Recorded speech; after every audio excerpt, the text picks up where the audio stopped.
George R.R. Martin. Feu et sang, première partie. Chapitre 3. Le dragon avait 3 têtes. Le gouvernement sous le roi Aegon Ier. Aegon Targaryen fut un guerrier renommé, le plus grand conquérant de l'histoire de Westeros. Néanmoins, beaucoup estiment que ses réalisations les plus marquantes furent accomplies en temps de paix. Le trône de fer fut forgé par le feu, l'acier et la terreur, dit-on. Mais une fois qu'il eut refroidi, il devint pour tout Westeros un siège de justice. Réconcilier les 7 couronnes avec la souveraineté des Targaryens fut la clé de voûte des politiques d'Aegon Ier comme roi.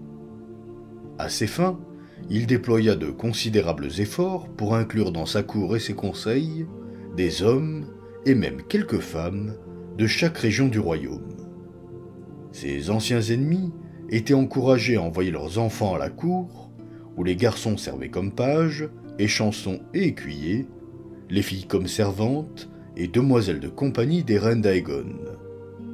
Essentiellement, les fils et filles cadets, car la plupart des grands seigneurs tenaient à conserver leur héritier près d'eux. À Port-Réal, ils voyaient de leurs propres yeux la justice du roi, et étaient incités à se considérer comme de légaux sujets d'un seul vaste royaume, et non comme des Occidentiens, des Orageois ou des Nordiens. Les Targaryens arrangèrent également nombre de mariages entre les nobles maisons des lointains confins du royaume, dans l'espoir que de telles alliances aideraient à accorder ensemble les territoires conquis et à unir les 7 royaumes en un seul. Les reines d'Aegon, Visenya et Rhaenys, prenaient un plaisir particulier à sortir ces parties. Par leurs efforts, le jeune Ronel Arryn, sire des Érillés, prit pour épouse une fille de Torrhen Stark de Winterfell, alors que l'aîné de Lorraine Lannister, héritier de Castral Rock, se marie avec une Redwyn de la Treille. Quand 3 filles, des triplés, naquirent à l'étoile du soir de Torf, la reine Rhaenys arrangea pour elle des fiançailles avec les maisons Corbray, Hightower et Arlois. La reine Visenya combina un double mariage entre Nerbosque et Bracken, des maisons rivales dont l'inimité remontait à des siècles, en attribuant un fils de chaque maison à une fille de l'autre afin de sceller la paix entre eux. Et quand une fille Rowan, au service de Rhaenys, se découvrit enceinte d'un marmiton, la reine trouva à Blanport un chevalier pour l'épouser, et à Port-Lannis un autre, disposé à adopter le bâtard.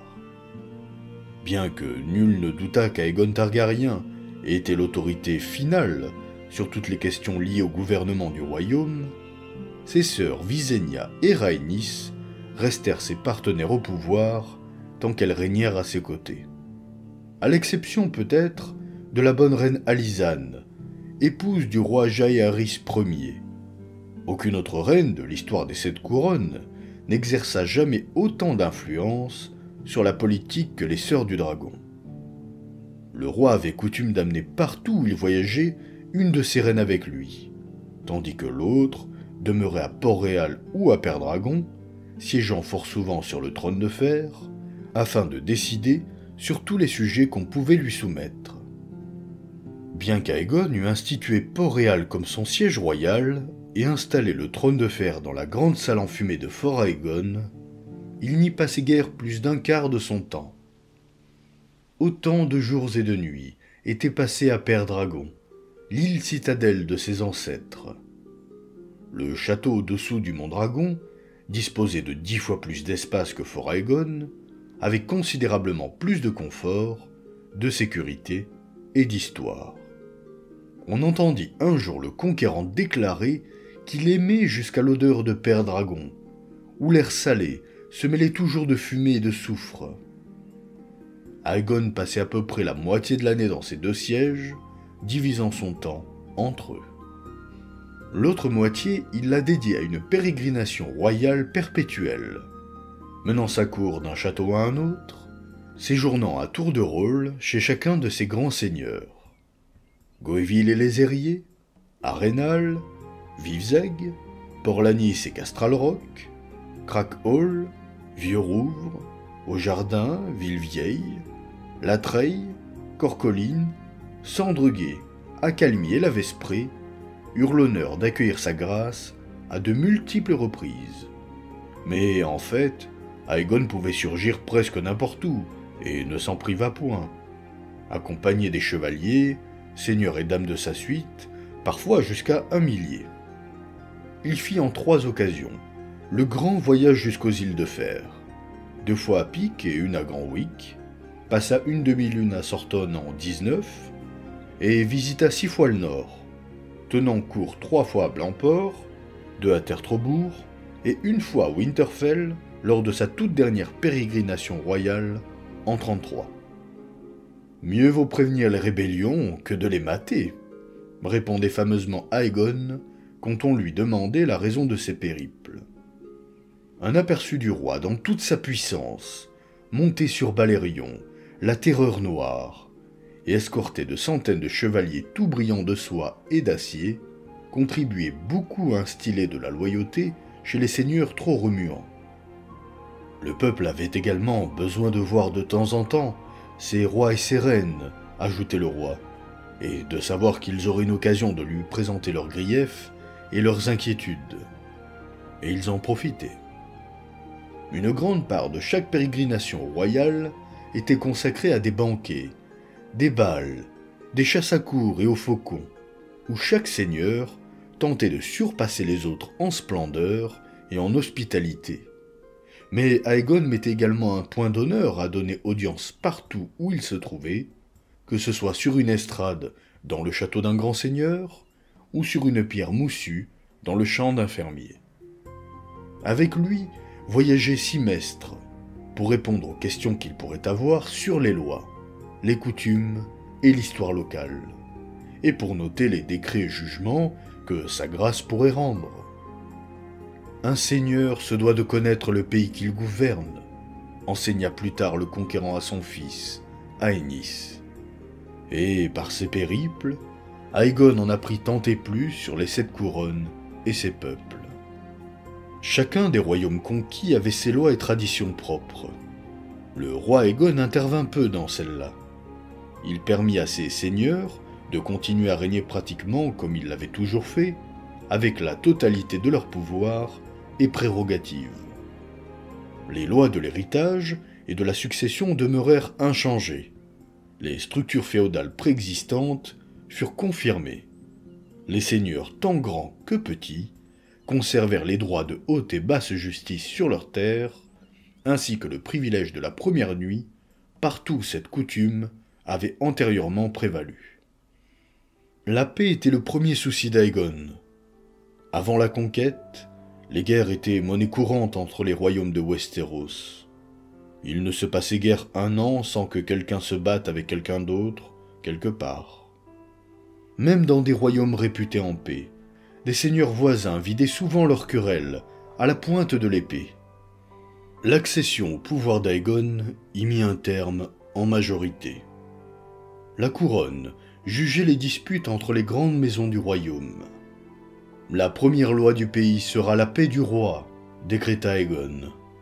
Et tout seigneur qui partira en guerre sans ma permission sera considéré comme rebelle et ennemi du trône de fer. Le roi Aegon promulgua également des décrets régularisant les douanes, les droits et les taxes à travers tout le royaume, alors que, précédemment, chaque petit seigneur avait été libre d'exiger ce qu'il voulait des métayers, du peuple et des marchands. Il proclama aussi que les hommes et femmes sacrés de la foi, ainsi que toutes leurs terres et leurs biens, devaient être exemptés de taxes. Et il affirma la prééminence des cours de la foi pour juger et condamner tout septon, frère juré ou sœur sacrée accusée de malfaisance. Bien qu'il ne fût pas lui-même un homme pieux, le premier roi Targaryen prit toujours soin de cultiver le soutien de la foi et du grand septon de Villevieille. Port-Réal grandit autour d'Aegon et de sa cour. Sur les 3 grandes collines qui se dressaient à l'embouchure de la Nera, et autour d'elle. La plus haute de ces collines était désormais connue sous le nom de Grande Colline d'Aegon, et on appela peu après celle de moindre taille Colline de Visenya et Colline de Rhaenys, oubliant leur nom précédent. Le fort primitif, une motte et une simple cour qu'avait si rapidement établi Aegon, n'était ni spacieux ni assez grandiose pour loger le roi et sa cour, et avait commencé à croître avant même que la conquête soit achevée.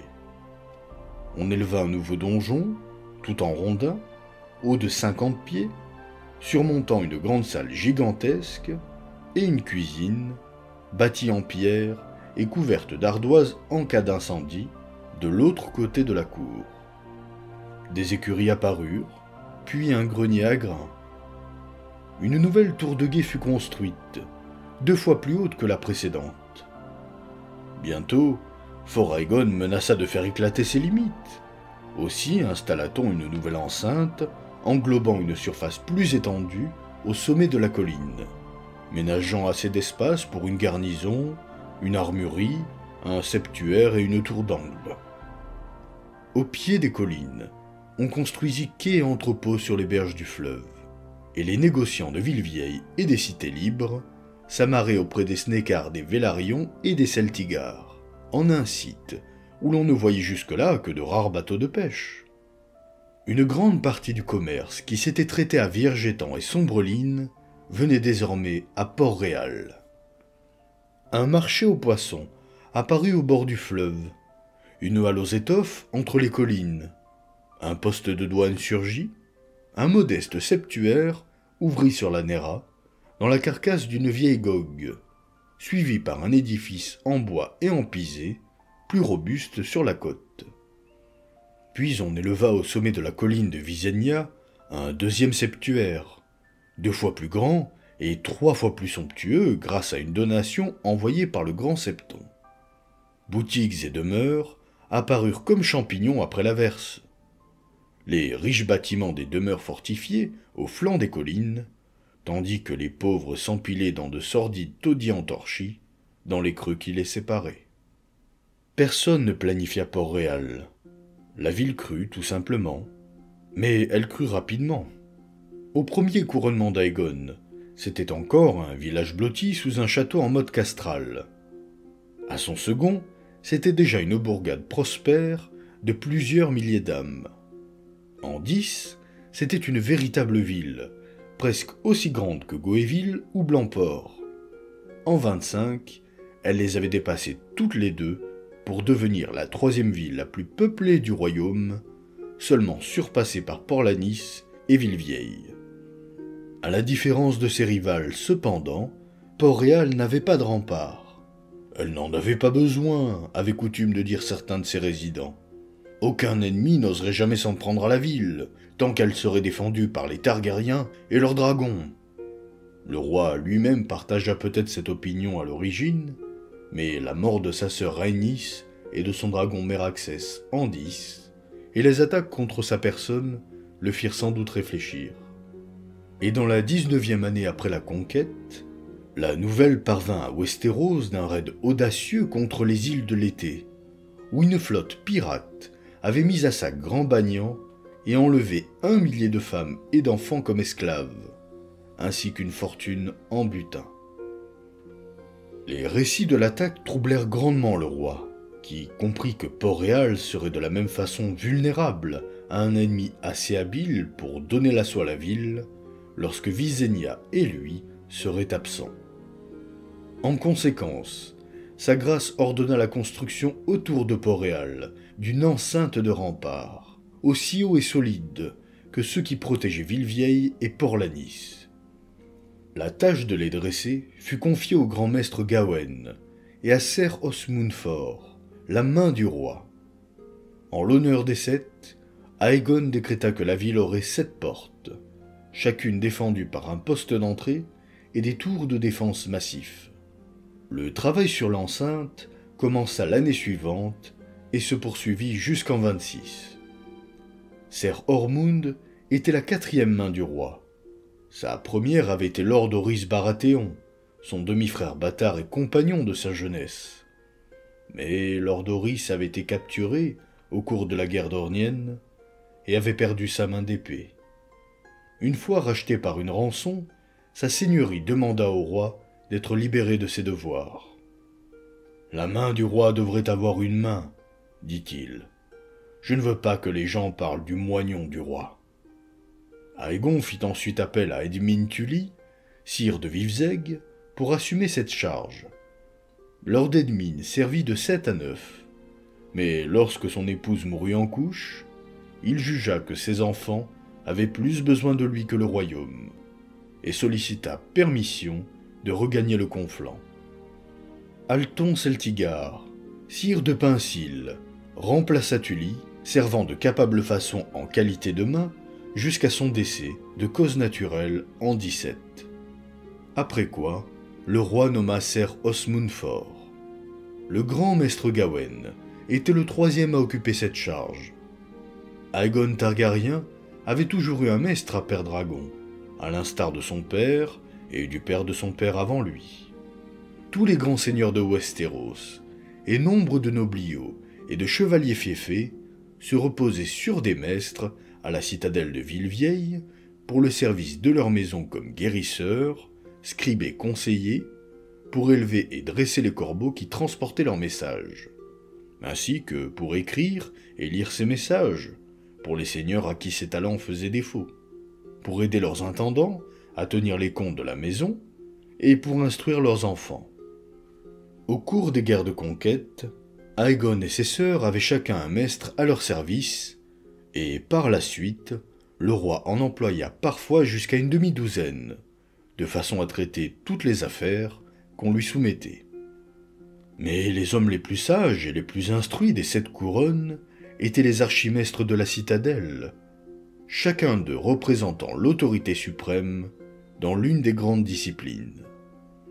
En 5, le roi Aegon, sentant que le royaume pourrait bénéficier d'une telle sagesse, demanda au conclave de lui envoyer un de ses membres pour l'aviser et débattre avec lui de toutes les questions relatives au gouvernement du royaume. Ainsi fut créé l'office de grand maître, à l'initiative du roi Aegon. Le premier homme à servir en cette capacité fut l'archimestre Olidar, conservateur des chroniques, dont l'anneau, le bâton et le masque étaient en bronze. Bien qu'exceptionnellement érudit, Olidar était aussi exceptionnellement vieux, et il quitta ce monde moins d'1 an après avoir revêtu le manteau de grand maître. Pour le remplacer, le conclave sélectionna l'archimestre Lyons, dont l'anneau, le bâton et le masque étaient d'or jaune. Il s'avéra plus robuste que son prédécesseur, servant le royaume jusqu'en 12, où il glissa dans la boue, se brisa la hanche et mourut peu après. Le grand maître Gawain fut ensuite élevé à ce rang. L'institution du conseil restreint du roi ne s'épanouit pas pleinement avant le règne du roi Jaehaerys le Conciliateur. Mais cela ne veut pas laisser entendre qu'Aegon Ier régnait sans bénéfice de conseiller. On sait qu'il consultait souvent ses divers grands maîtres, ainsi que ses propres maîtres de maison. Sur les questions touchant à l'impôt, aux dettes et aux revenus, il sollicitait l'avis de ses grands argentiers. Bien qu'il gardât un septon à Port-Réal et un à Père-Dragon, le roi écrivait plus souvent au grand septon de Villevieille sur les sujets religieux et mettait toujours un point d'honneur à visiter le septuaire étoilé lors de son circuit annuel. Plus que sur aucun de tout cela, le roi Aegon se reposait sur la main du roi et bien sûr sur ses sœurs, les reines Rhaenys et Visenya. La reine Rhaenys était une grande bienfaitrice des bardes et des rhapsodes des 7 couronnes, faisant pleuvoir l'or et les présents sur ceux qui lui plaisaient. Bien que la reine Visenya estimât sa sœur frivole, il y avait là une sagesse qui dépassait le seul amour de la musique. Car les rhapsodes du royaume, dans leur empressement à remporter la faveur de la reine, composaient nombre de ballades à la louange de la maison Targaryen et du roi Aegon, qu'ils partaient ensuite chanter dans chaque donjon, château et précommunal, des marches de Dorne jusqu'au mur. Ainsi la gloire de la conquête fut-elle proclamée aux gens simples, tandis qu'Aegon le dragon devenait pour sa part un roi héros. La reine Rhaenys portait beaucoup d'intérêt au peuple aussi, et aimait plus spécialement les femmes et les enfants. Un jour, alors qu'elle tenait cour à Fort Aegon, on amena devant elle un homme qui avait battu sa femme à mort. Les frères de celle-ci voulaient qu'il soit puni, mais l'époux protestait qu'il se trouvait dans le cadre de ses droits légitimes, car il avait surpris son épouse au lit avec un autre homme. Le droit d'un mari à châtier une femme infidèle était bien établi à travers les 7 couronnes, à l'exception de Dorne. Le mari fit observer en outre que le bâton dont il avait usé pour battre son épouse n'était pas plus épais que son pouce, et l'exhiba même comme preuve. Lorsque la reine lui demanda combien de fois il avait frappé sa femme, cependant, le mari ne sut répondre, mais les frères de la morte soutinrent qu'il y avait eu 100 coups. La reine Rhaenys consulta ses mestres et septons, puis rendit sa décision. Une épouse adultère faisait affront aux 7, qui avaient créé la femme pour être fidèle et docile envers son mari, et elle devait par conséquent être châtiée. Comme le dieu n'a que 7 faces toutefois, la punition ne devait consister qu'en 6 coups, car le 7e serait porté pour l'étranger, et l'étranger est le visage de la mort. Ainsi, les 6 premiers coups administrés par l'époux avaient-ils été licites? Mais les 94 autres restants avaient été une offense contre les dieux et les hommes, et devaient être punis de même façon. À partir de ce jour, la règle des 6 fut intégrée à la loi commune, au même titre que celle du pouce. Le mari fut conduit au pied de la colline de Rhaenys, où il reçut 94 coups des frères de la morte, qui usèrent de bâtons de taille licite. La reine Visenya ne partageait pas l'amour de sa sœur pour la musique et les chants. Elle n'était pas dénuée d'humour, toutefois, et eut durant bien des années son propre fou, un bossu hirsute nommé Lord Museau de Singe, dont les facéties l'amusaient grandement. Quand il mourut étouffé par un noyau de pêche, la reine se procura un singe qu'elle revêtit des atours de Lord Museau de Singe. Le nouveau est plus intelligent, avait-elle coutume de dire. Cependant, il y avait de la noirceur en Visenya Targaryen.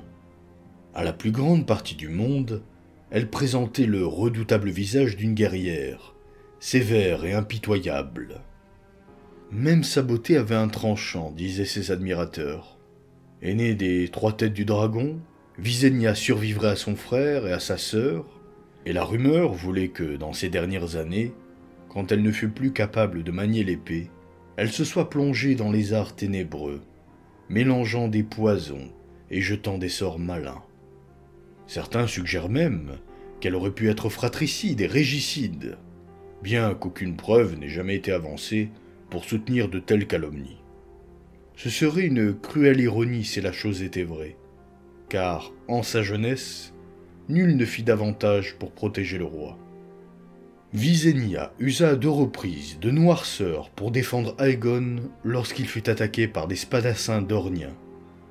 Tour à tour, soupçonneuse et féroce, elle n'avait confiance en personne, hormis son frère. Durant la guerre dornienne, elle prit l'habitude de porter une cotte de maille nuit et jour, même sous ses habits de cour, et pressa le roi d'en faire autant. Comme Aegon refusait, Visenya devint furieuse. « Même avec feu noir en main, tu n'es qu'un homme, lui dit-elle, et je ne peux être avec toi sans cesse. » Quand le roi fit observer qu'il avait des gardes autour de lui, Visenya tira Noirceur du fourreau et le coupa à la joue, si rapidement que les gardes n'eurent pas le temps de réagir. « Tes gardes sont lents et paresseux, commenta-t-elle. J'aurais pu te tuer aussi aisément que je t'ai balafré. Tu as besoin d'une meilleure protection. » Le roi Aegon, saignant de l'estafilade, n'eut d'autre choix que d'acquiescer. Nombre de rois avaient des champions pour les défendre. Aegon était le suzerain des 7 couronnes. Par conséquent, il devrait en avoir 7, décida la reine Visenya. C'est ainsi que naquit la garde royale, une fraternité de chevaliers, les meilleurs du royaume, en manteau et armure du blanc le plus pur, sans nulle autre tâche que de défendre le roi, sacrifiant leur vie pour lui, au besoin. Visenya calqua leurs vœux sur ceux de la garde de nuit. Comme les corbeaux en manteau noir du mur, les épées blanches serviraient à perpétuité, renonçant à tous leurs domaines, titres et biens matériels, pour mener une existence de chasteté et d'obéissance, sans aucune autre récompense que l'honneur. Tant de chevaliers se manifestèrent pour proposer leur candidature à la garde royale, que le roi Aegon envisagea de donner un grand tournoi afin de déterminer les plus dignes parmi eux. Visenya ne voulut pas en entendre parler toutefois. Être un garde royal exigeait plus qu'une simple dextérité aux armes, fit-elle observer. Elle ne courait pas le risque de placer dans l'entourage du roi des hommes d'une loyauté douteuse, quelle que soit la valeur dont ils feraient preuve dans une mêlée. Elle choisirait ses chevaliers elle-même. Ceux qu'elle sélectionna étaient jeunes et vieux, grands et trapus, bruns et blonds. Ils venaient de tous les recoins du royaume. Certains étaient des puinés, d'autres les héritiers d'anciennes maisons qui renonçaient à leur héritage pour servir le roi. L'un d'eux était un chevalier sauvage, un autre était né bâtard. Tous étaient rapides, vigoureux, observateurs, habiles avec l'épée et le bouclier et dévoués au roi. Voici les noms des 7 d'Aegon, tels qu'ils sont consignés dans le livre blanc de la garde royale. Sir Richard de Racin, Sir Addison Hill, bâtard de Champmoisson, Sir Grégor le Bon, Sir Griffith le Bon, son frère, Sir Humphrey le Saltimbanque, Sir Robin Sombreline, dit le Sombre, et Sir Corlys Velaryon, lord commandant. L'histoire a confirmé que Visenya Targaryen avait bien choisi. Des 7 d'origine, 2 mouraient pour protéger le roi, et tous serviraient avec valeur jusqu'à la fin de leur vie. Nombre de braves ont depuis lors suivi leurs traces, inscrivant leur nom dans le livre blanc et endossant le manteau blanc. La garde royale reste à ce jour synonyme d'honneur. 16 Targaryens suivirent Aegon le Dragon sur le trône de fer, avant que la dynastie ne soit finalement renversée par la rébellion de Robert. Ils comptèrent parmi eux des sages et des fous, certains cruels, d'autres doux, des bons et des mauvais. Cependant, si l'on ne considère les rois dragons que sur la base de leur héritage, des lois, des institutions et des améliorations qu'ils ont laissées derrière eux, le nom du roi Aegon Ier figure près du sommet de la liste, dans la paix comme dans la guerre.